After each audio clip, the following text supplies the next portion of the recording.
En fin, ya decía que hoy la hora venía cargada de temas de como la vida calado. misma. Hemos hablado de un atentado, en primer lugar, o un presunto atentado. Hablamos de este problema, de la omisión del deber de socorro, de los atropellos en carretera a ciclistas, a peatones. Y no vamos a rebajar el ambiente, vamos a seguir así de tensos, don Cel, porque queríamos hablar de abusos a menores, que es otro tema que también cada 2 por 3 estamos viendo noticias de pederastia en televisión, noticias durísimas, juicios a pederastas. Y prácticamente todos los días. Cada vez más denuncias de abusos, de casos de abusos a menores, denuncias que se producen en muchos casos 30 o 40 años después, ¿no? Y precisamente la petición de la que vamos a hablar ahora es al respecto de cuándo prescriben esos delitos, ¿no? Esta es la tercera vez que hablamos de este tema, no del tema de los abusos a menores, sino de la prescripción de delitos en general. Os lo digo porque esta mañana, preparando la cuestión, he estado mirando mis notas. Ya es la tercera vez que recibimos peticiones de que la prescripción de determinados delitos no exista, ¿no? Entonces, si queréis os explico un poco cuál es la perspectiva general que existe ahora mismo. En general, sí, ahora mismo solamente hay unos delitos que no prescriben, que son los delitos que se denominan de genocidio y lesa humanidad, ¿vale? La razón por la que estos delitos no prescriben en España es porque nosotros hemos firmado unos convenios internacionales que nos imponen esa no prescripción, ¿vale? Yo creo que incluso si no hubiéramos firmado esos convenios internacionales también estaríamos vinculados por el derecho general, ¿no? Pero bueno, entonces a partir de ahí hay unas reglas de prescripción de los delitos que impiden perseguirlos, que según sea la gravedad del mismo son más amplios o más largos los plazos, ¿eh? Van desde los 2 años, me parece, o incluso en los menores desde los 6 meses, me parece que es hasta los 35 años, si no recuerdo mal. Es decir, el delito más grave del Código Penal español prescribe a los 35 años de haberse cometido, ¿vale? Entonces, ese es el marco en el que nosotros nos movemos y entiendo que lo que piden las personas que van a intervenir ahora es que, en concreto, los delitos de abusos sexuales a menores no prescriban. Como digo, ya es la tercera vez que nos lo piden. Sobre ¿vale? todo por lo que decía antes, porque en muchos casos la denuncia no se produce hasta 20 o 30 o 40 años después. Estamos hablando de niños y yo supongo que también cuando son mayores son quizá conscientes de lo que les ha pasado, porque en ese momento muchos de los que cuentan estas experiencias, cuando lo estaban viviendo casi no eran conscientes, entonces ese plazo no debería correr tanto. Y en el caso de los abusos a menores, a partir de que el menor es mayor de edad, de 18 años, hay 15 años, ¿no?, para que prescriba el delito. Eso es, efectivamente, ¿no? Efectivamente. Entonces, ahora si queréis entramos un poco a debatir la cuestión cuando ya tengamos a nuestro invitado, ¿no? Sí, sobre todo... Yo creo que he visto en términos generales, que una persona tenga 15 años para denunciar un abuso que recibió siendo menor a partir de la edad en que cumple 18, tampoco parece desprotección, ¿eh? Visto así, es decir, si nosotros lo miramos racionalmente, porque el derecho es racional y el derecho penal más todavía. De hecho, nosotros le llamamos la última ratio, ¿vale? Entonces, visto así, si una persona desde los 18 años tiene 15 años para denunciar una agresión sexual que sufrió siendo menor, tampoco parece una indefensión absoluta. Esa es la impresión que yo tengo, ¿no? Sí, como hasta los 32 o así, ¿no? Claro, voy a decir por qué. Porque la prescripción sirve a bastantes fines, ¿eh? En primer lugar, sirve a la seguridad jurídica. Pero también sirve al derecho de defensa, ¿eh? Es decir, defenderse de una acusación que se produce contra un acto que yo cometí hace 25 años, tampoco es fácil, ¿eh? Claro, eso. Entonces, lo que quiero decir es que, lógicamente, los delitos de abusos sexuales a menores son muy graves. Pero si nosotros nos ponemos en la piel de las víctimas, a nosotros nos va a parecer que no debería prescribir ningún delito. Porque todos son agresiones graves a los demás, al patrimonio de los demás, al cuerpo de los demás. Entonces, lo que pasa es que el derecho es una tentativa de organización racional de las cosas, ¿vale? Ahora, voy a hacer una diferenciación con los delitos de lesa humanidad. Los delitos de lesa humanidad tienen un tratamiento especial, no porque sean especialmente graves, el genocidio, por ejemplo, sino porque la investigación penal es imprescindible para conocer la verdad.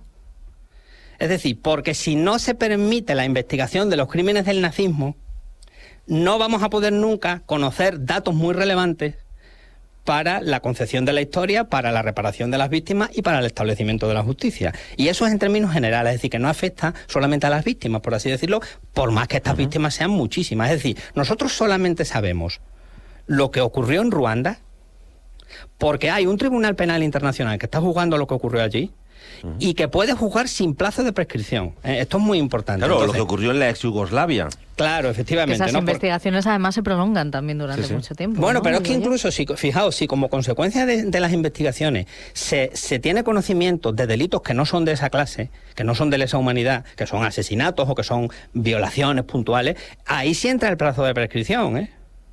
Ahí se entra el plazo de prescripción. ¿Por qué? Porque no se da la segunda finalidad, que es el esclarecimiento de los hechos en términos generales, ¿vale?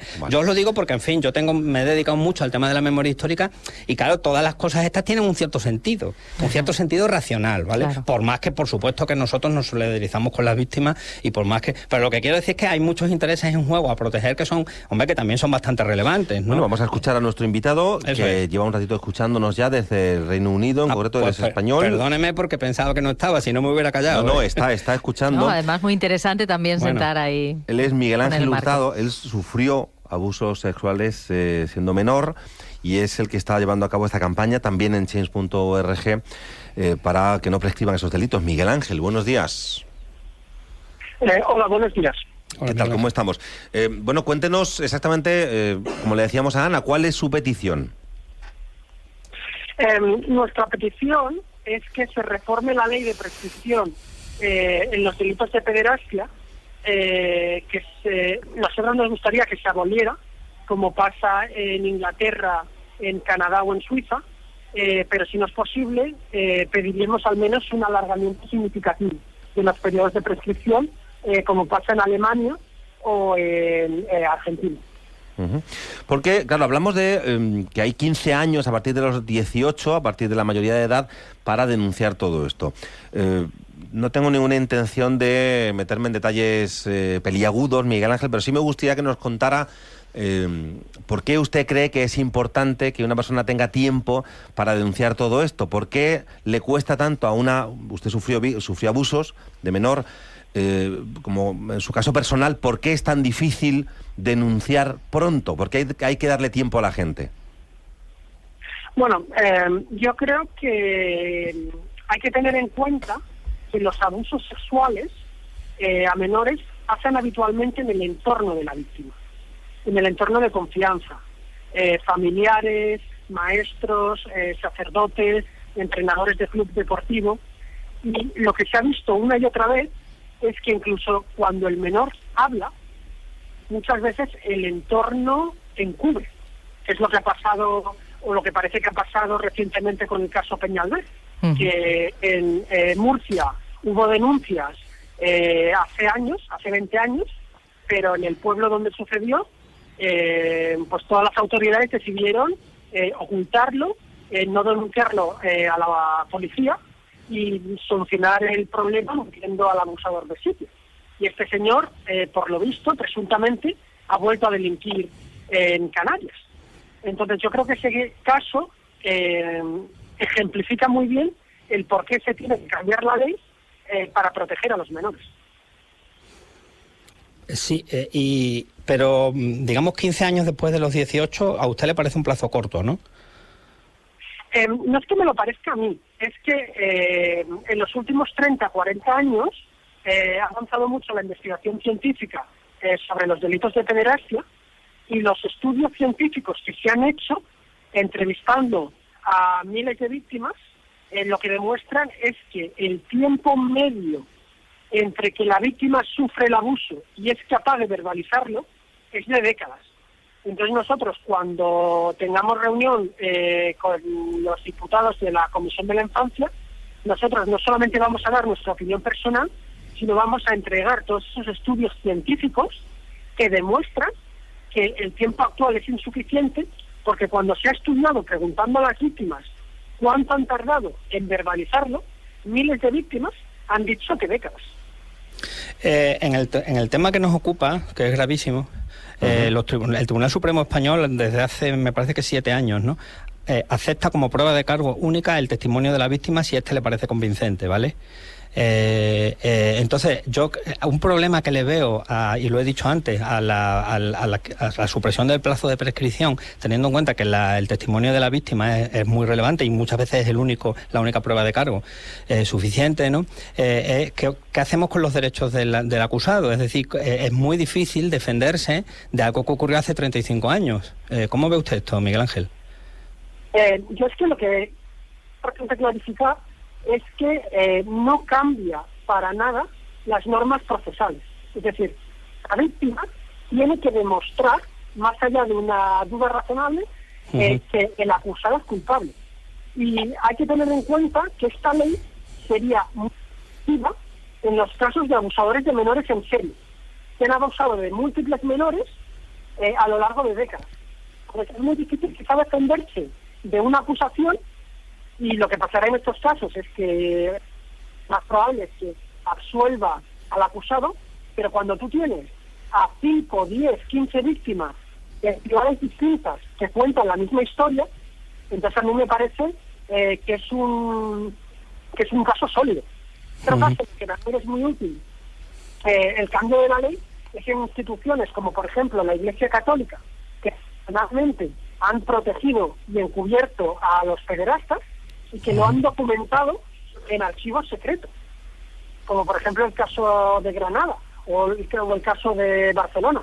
Entonces, si el crimen prescribe, lo que permite es que se le pueda pedir a instituciones como la Iglesia, de personal, esos archivos secretos, esos documentos que prueban el abuso del pasado.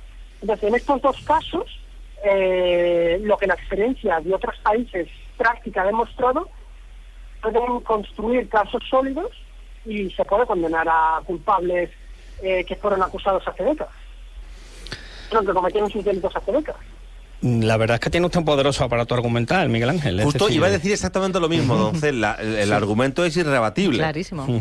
Sí. Es decir, si añadimos, si hay estudios solventes que demuestran que la capacidad de denunciar y la decisión de hacerlo tarda décadas, atendido la naturaleza de la agresión, ¿no? Y sobre todo por el hecho de que se puede proteger a nuevas víctimas a pesar de que sea 20 años después, que es algo que insiste Miguel Ángel y que es cierto. O sea, da la sensación de que lo que no prescribe es ¿cómo decirlo?, la pulsión de la persona que cometió esos abusos. Ahora lo hemos visto en ese caso Peñalver, agresor de menores no hace una agresión y ya está, ¿vale? No tiene una tarde agresiva y agrede a un menor. Eso es lo que... Y parece que es un dato con notable credibilidad, claro, por lo menos por lo que trasciende, ¿no? Claro, Miguel Ángel, por lo que usted está viendo en todo este proceso, una persona que ha abusado de menores, eso es algo que es muy posible que vuelva a repetir incluso décadas después. Sí, creo que es muy importante tener en cuenta que aquí hay que estudiar el modus operandi del agresor. Yo creo que la ley tiene sentido, por ejemplo, en los delitos con violencia, en que se utiliza como modus operandi la violencia. Porque lo que se ha visto es que el riesgo de reincidir disminuye con los años. Hay un pico de criminalidad violenta sobre los 20, porque la gente a los 20 suele ser más impulsiva y menos capaz de pensar en las consecuencias de sus actos, pero con violencia la peligrosidad disminuye con el tiempo. Pero es que los abusadores de menores no utilizan la violencia, utilizan la manipulación, el engaño, estrategias psicológicas.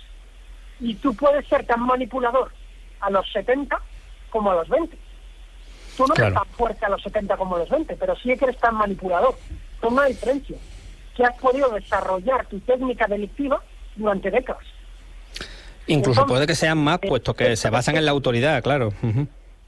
Claro, efectivamente. Entonces, lo que creo que es muy importante es que nosotros lo que pedimos es que la pena se tiene que adaptar a las características del delito. Entonces, hay que tener en cuenta las características de los delitos de abusos a menores, características que hace 30 años no se conocían, porque no sabíamos cómo funcionaban estos delincuentes, y adaptar la ley para que permita perseguir de forma efectiva estos delitos. Y lo que es más importante, nosotros pedimos el cambio de la ley no para castigar delitos, pedimos el cambio de la ley para prevenir delitos futuros. Porque, por ejemplo, en el caso de Peñalver, que creo que ilustra muy bien por qué es necesaria esta campaña, Peñalver se planteó poner una denuncia, pero sus abogados le recomendaron que no lo hiciera porque el delito había prescrito y se arriesgaba a que le denunciaran por un atentado contra el honor. Entonces Peñalver no denunció, y ahora, por ejemplo, cuando tú lees foros de internet hay gente que le critica muy duramente porque decían, es que si hubiera denunciado hubiera podido evitar abusos que pasaron después. Es que hoy en día las víctimas no pueden denunciar a abusadores que siguen estando en contacto con niños porque se arriesgan a que sean ellos los denunciados. Bueno, esto sí que es demoledor. Dentro de todo lo que nos está diciendo, esto merece de lo más demoledor, Miguel Ángel. Sí. Y veo que a Doncel le tiene completamente también impresionado porque no dice ni palabra. Sí, Miguel Ángel, ¿me permite preguntarle a qué se dedica, por favor? Soy psiquiatra. Es que tiene usted un notable dominio técnico de lo que nos está diciendo, entonces estoy bastante impresionado. Se lo digo porque yo soy jurista, sabe que los juristas solemos ser muy impasibles en los análisis, ¿no? Y la verdad es que, como he dicho antes, esta es la tercera petición que tratamos aquí de que prescriban delitos. Algunas veces son otro tipo de delitos, ¿eh? En esta ocasión está dando usted una panoplia de argumentos tan solventes y tan... ha dicho uno al principio, que a mí también me lo parece, y es que ha dicho 3 países que no es que sean precisamente países retrasados en la ciencia jurídica, que son Suiza, Canadá y el Reino Unido. En particular, Canadá es un país que tiene la ciencia jurídica de las más avanzadas del mundo y es un país que ha tomado esta decisión, según nos indica usted, ¿no, Miguel Ángel? Sí, entonces, nosotros lo que decimos, y además es que estos son 3 modelos, pero es que, por ejemplo, Alemania y Argentina... Lo que han hecho es alargarlo, ¿no? Para alargarlo. No eso es. Nosotros lo que les vamos a pedir al Congreso de los Diputados es que en la Comisión de la Infancia estudien el tema, que toda esta información técnica que nosotros tenemos, que por favor se la revisen, que hagan estudios de derecho comparado y que miren cómo tratan las legislaciones de distintos países este tema, para buscar una ley que proteja a los menores y que sea constitucional. Porque los primeros que queremos que se haga una ley constitucional somos las víctimas. Porque no queremos que se cambie la ley para que luego lo tumbe el Tribunal Constitucional. Claro. Pero nosotros queremos claro, Miguel Ángel, que hay muchos modelos de ley. Y en lo que respecta al por qué tardan tanto en denunciar las víctimas, por qué les cuesta tanto hablar, me parece gravísimo el tema de que el entorno no las proteja, ya al margen de la ley, de que no se sientan respaldados cuando denuncian algo así. Porque yo creo que es importante tener en cuenta que el abuso sexual es siempre un abuso de poder. Entonces, los abusadores de menores no son tontos. Intentan abusar de menores que sean particularmente vulnerables. Por ejemplo, hay veces que los menores con discapacidad tienen una tasa de abusos mucho más elevada que el resto de la población. Menores que puedan tener problemas familiares, menores que pueden estar pasando por una crisis vital. Entonces, se aprovechan de la especial vulnerabilidad de la víctima. Entonces, el proceso de empoderamiento necesita bastante tiempo. Si tú miras la sociedad actual, ¿cuándo un joven es capaz de independizarse? De vivir solo, de tener un trabajo más o menos estable, de poderse permitir enfrentarse no solo a su abusador, sino a todo su entorno. Imaginémonos en un caso de abusos sexuales en la familia. Pues el menor a lo mejor necesita tener 30, 40 años. Y otra cosa también importante es que uno de los elementos que suele despertar la memoria del trauma es para la víctima el tener hijos. El ver a niños o adolescentes que tienen la edad que ellos tenían cuando fueron abusados suele muchas veces despertar la memoria del trauma. De igual manera que cuando tú escuchas una cierta canción te puedes recordar la primera cita que tuviste con tu pareja, ¿no? Porque la memoria funciona por asociación. Entonces, la gente tiene niños pues a los 30 hoy en día. Entonces, toda esa serie de cosas, y luego también que la sociedad, afortunadamente, poco a poco va avanzando más y se habla más de este tema en los medios. Entonces, por todos estos motivos, la víctima suele necesitar bastante tiempo en hablar de lo que ha sucedido. Miguel Ángel Hurtado, desde el Reino Unido, muchísimas gracias por ilustrarnos esta mañana. Un saludo. Testimonio fundamental, desde luego. Muchas gracias. Un saludo, Miguel. Gracias. Doncel, el nivel de Miguel Ángel nos ha dado un máster, ¿eh? Sí, realmente es que todavía estoy tocado por lo último que acaba de decir, ¿no? Sí, es que realmente ha sido tan... claro, es que... conoce también de lo que estamos hablando, ¿no? Fíjate cuando ha dicho lo de que durante muchos años a la víctima le mereció más la pena no decir nada. Y tiene hijos y entonces le pasa justo lo contrario, siente que no puede no hacer nada, ¿no? Que no puede no hacer nada, ¿no? Y claro, estoy sobrecogido, la verdad es que sí. Así llegamos a las 11 de la mañana. Temas duros todos. Para empezar, desde luego que sí, pero este ha sido esclarecedor. Y sobre todo hacer llamamientos al entorno del menor, hay que proteger, a los menores están especialmente desprotegidos, ¿no?